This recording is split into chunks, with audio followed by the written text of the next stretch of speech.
This debate kicks off with a deceptively simple question, but it quickly turns into a high-level clash between logic, experience, and raw reality. One side is trying to prove male preferences using logic and global patterns, while the other is pushing back hard, demanding real-world evidence and modern context.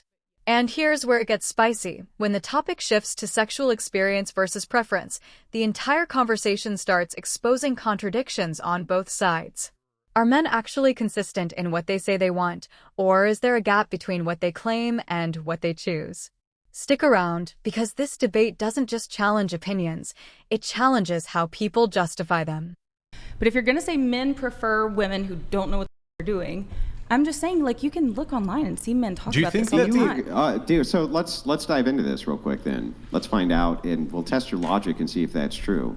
You're requesting empirical data as the burden of evidence for whether or not this can be demonstrated to you, which I think is fair. But what if we could logically demonstrate it for you? That's also another way in which a thing can be demonstrated to a person that does not require empiricism, correct? It depends on the topic. You can't I don't think you can apply that to any argument stance. Well, if you're going to speak on behalf of other men, it needs to be studied. Hang on. Empiricism itself is just a foundational ethos of I believe X. So, like, you would have to justify why we should even use empiricism. But that aside, okay. Yeah, I mean, hang on, you would. But I'm just going to grant that maybe we could, as long as you'll grant that I could also logically demonstrate something to you as well. Because you'd have to logically demonstrate why we should use empirical data. I'm just going to grant that we should. But if I can logically demonstrate for you, for instance, that most of the world is religious. Most of the world is religious, not some.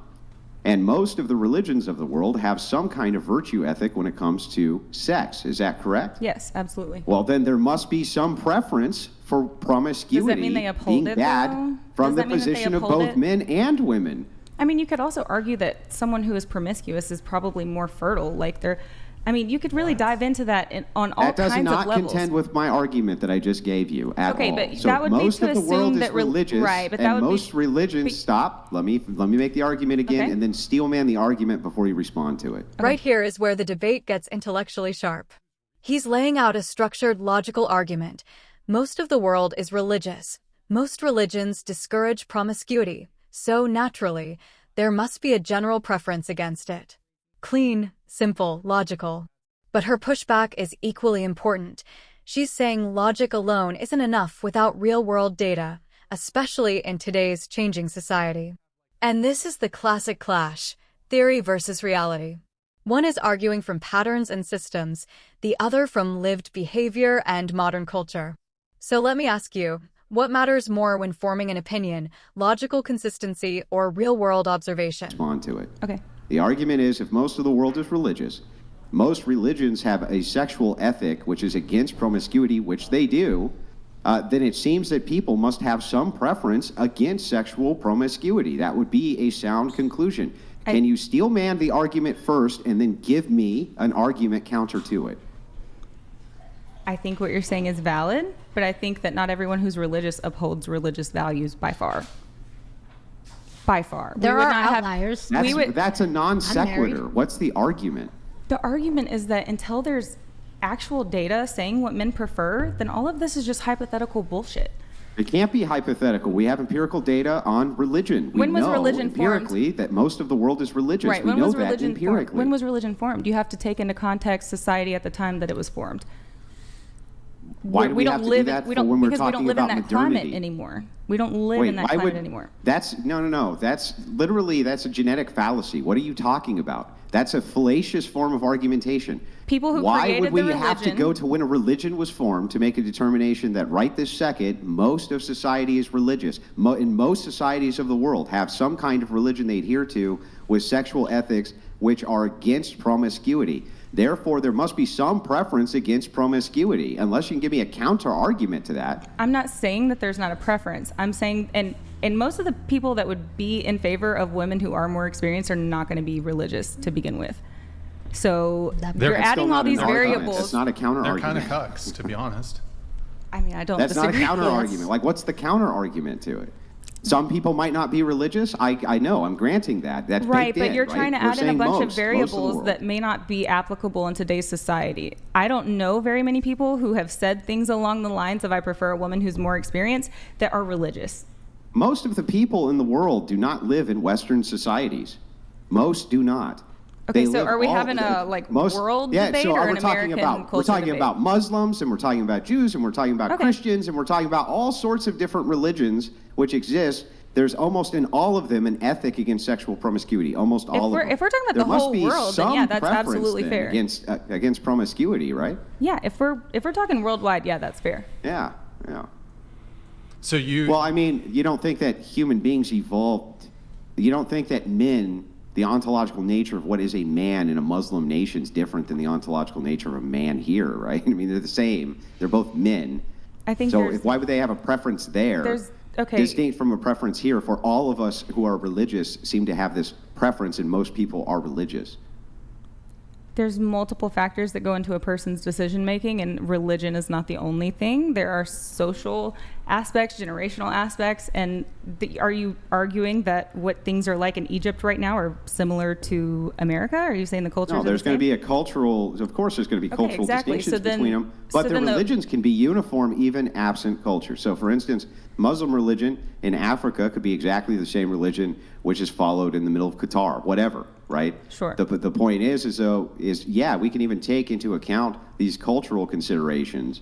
But if most of the world is religious, and you agree that it is, and we can empirically demonstrate that, you empirically know that that's true, then I don't understand how I haven't given you a good logical demonstration. Because we also know that religion that most people are against promiscuity. There are less and less religious people as time goes on. Like only in the West. Can't pretend. Okay, so I live in the West, so that's what I'm debating. Yeah, but I already gave you the, if we're considering the whole world, then absolutely that's fair. But if we're talking about American culture, I just don't think it's fair to say that most men want a woman who's a virgin or inexperienced.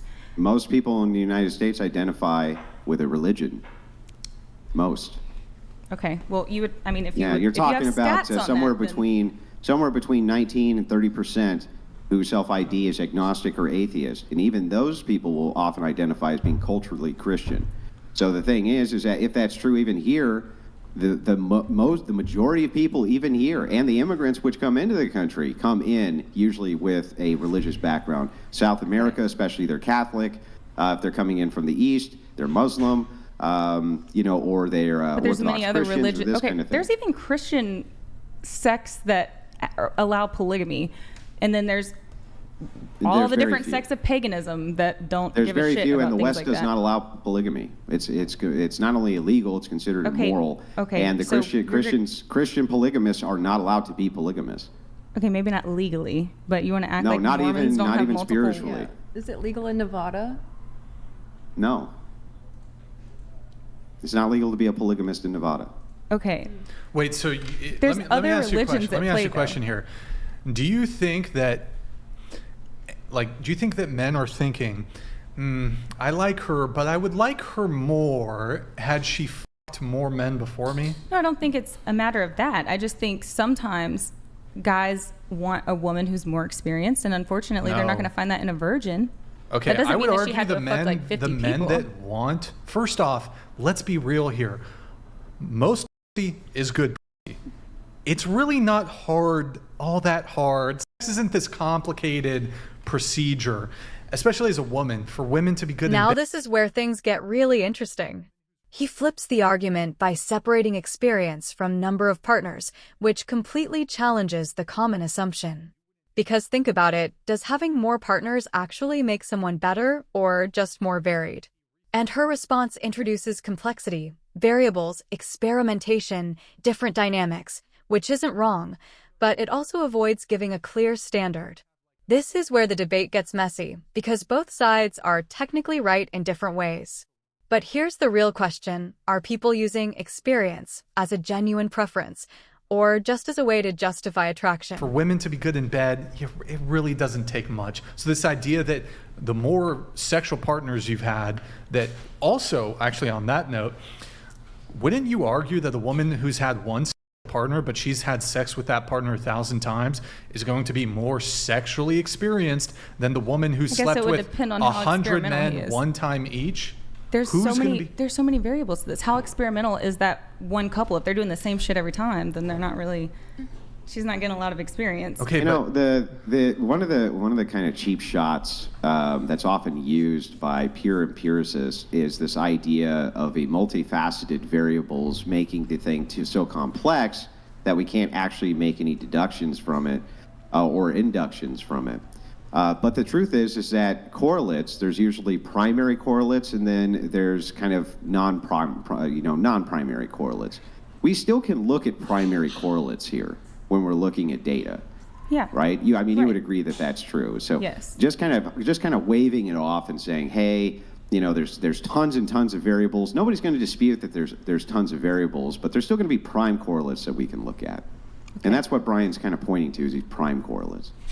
Yeah, I think that's fair. I'm not saying that it's not a lot of men who would prefer to be with a virgin or someone who has a lower body count. I'm just saying you can't put this broad generalization on everyone, because even on social media you can read through hundreds of comments of men saying the opposite. So I'm just saying objectively, until there's like a recent study. We're not saying that these men don't exist. But generally speaking, if we're having a converse, we could talk about the dating habits of dwarfs. I guess it would depend on the age look, you want to talk about the to. specific dating habits of dwarves who live in Ecuador. We can talk about it if you want. But if we're speaking about just generalities here, we can arrive at some generalities.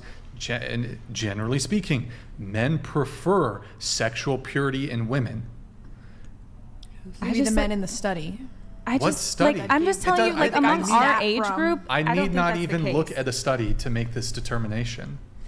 Everyone's going to have their own anecdotal experience. Yes, of course. And I'm telling you, in our age group, there's a large portion of men who prefer women who are more experienced. So it's not as relevant to them. Here, let's talk about something more simpler then. Do you think it's a majority of men that prefer women with a lot of sexual experience? I mean, I don't know. That's the whole point, is that I don't know. You don't know. Okay, I wouldn't feel confident in saying yes. So, just to be clear, if a high body count is proxy for promiscuity, do you think a man would prefer to date a woman who hasn't had sex in a year, or let's say date and sleep with? He'd prefer to sleep with a woman who hasn't had sex in a year, or a woman who fucked a guy an hour ago? Well, yeah, for sure. Okay. What about a day ago? I mean, some men don't give a but for the most part, yeah, I think you don't think men have a disgust response to a woman who's recently fucked another guy? This is what I can tell you from having been a dancer when I was younger. Hold on, let me ask you a question. Didn't earlier you said that you wouldn't date a bi guy? Yes. Why? For multiple reasons. Because he recently had sex with another man, right? Well, that was y'all's topic, but yes. Okay. Yeah, no, and again, my value system is very similar. But do you have like a kind of a, what was your response to your refusal to dating a bisexual man? I want a man who's Was it a disgust response? There's not a disgust. No, didn't you say like I want someone who's attracted to me and what I am? Who was the one who said it would be gross because he just, maybe it was you. I forgot. It wasn't me. It was you? Okay. Me. All right. But you wouldn't. But I understand that perspective, yeah. Right. So I absolutely validate that. I'm just telling you, like, from my experience, having done OnlyFans when I was younger, being a dancer when I was younger, most men don't care as much as y'all would like to pretend. No, not most men. I've never had a man ask. Where's your study for that? I said it was anecdotal experience. I'm just going to anecdotally dismiss it. And as I was trying to get at the point earlier, is that men probably have a preference for attractive women that happen to not be virgins. Now, what? She's saying it alluding to the fact that a lot of attractive women are not going to be virgins. Yeah. This debate ultimately comes down to two competing frameworks. One side relies on logic, patterns, and broad generalizations about human behavior, arguing that preferences are rooted in long-standing cultural and biological trends. The other side leans on personal experience, modern dating culture, and the unpredictability of individual choice. And the truth? Both perspectives reveal something important, but neither fully closes the gap between what people say and what they actually do. Now it's your turn. Do you think men's preferences are mostly consistent worldwide, or shaped by modern culture and personal experience? If you found this debate as intense as we did, make sure to hit that like button, share your thoughts in the comments, and don't forget to subscribe for more high-level breakdowns.